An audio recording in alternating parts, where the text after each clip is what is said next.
చిత్తూరు జిల్లా తిరుచానూరులో దొంగ నోట్లతో బురిడి కొట్టించాడో మోసగాడు.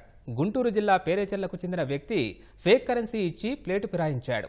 రూపాయికి రూపాయి ఇస్తానని చెప్పి తిరుచానూరుకు చెందిన పగడాల జ్యోతి దంపతుల నుంచి 15 లక్షలు కాజేశాడు. తెల్లవారుజామున మంగళగిరి టోల్ ప్లాజా వద్ద డబ్బు తీసుకొని పోలీసుల పేరు చెప్పి పరారయ్యాడు. నిందితుడు ఇచ్చిన సూట్ కేసులో నోట్ల బదులు తెల్ల కాగితాలు ఉండడంతో బాధితులు పోలీసులకు ఫిర్యాదు చేశారు.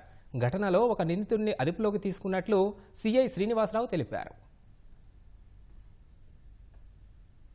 చిత్తూరు నుంచి పగడాల జ్యోతి, వెంకటాచలం విశ్వనాథ్ అనే వ్యక్తులు వీరిని ఇక్కడ జోసిల్ కంపెనీలో పనిచేసే వ్యక్తి ఈ కాదర్ వలి అండ్ నాగూర్ వలి అనే వ్యక్తులు ఇక్కడికి పిలిపించి ఏదో కొంత అమౌంట్ కనుక ఇస్తే ఒరిజినల్ నోట్స్ కొంత పబ్లిక్లో యూసేజ్ చేయడానికి కొన్ని ఫేక్ నోట్స్, వేరే నోట్స్ యాస్టీస్గా చలామణి అయ్యే నోట్లు ఇస్తానని చెప్పేసి దానికి రూపాయికి ₹2 లెక్కన అంటే 15 లక్షలు కనుక క్యాష్ ఇస్తే 30 లక్షలు క్యాష్ ఇచ్చే విధంగా వారి దగ్గర ఉన్న అమౌంట్ 15 లక్షలు తీసుకున్న తర్వాత పోలీసు అని అడావిడి చేసి వెళ్ళిపోవడంతో తర్వాత వీళ్ళు పక్కొచ్చి నోట్స్ చూసుకుంటే దాంట్లో కూడా అన్ని కంప్లీట్గా కొన్ని వైట్ పేపర్స్ కట్ చేసి పెట్టున్నట్టుగా, పైన వేరే నోట్లు పెట్టున్నట్టుగా వీళ్ళు గమనించి వీళ్ళు పోలీస్ స్టేషన్కి రావటం జరిగింది.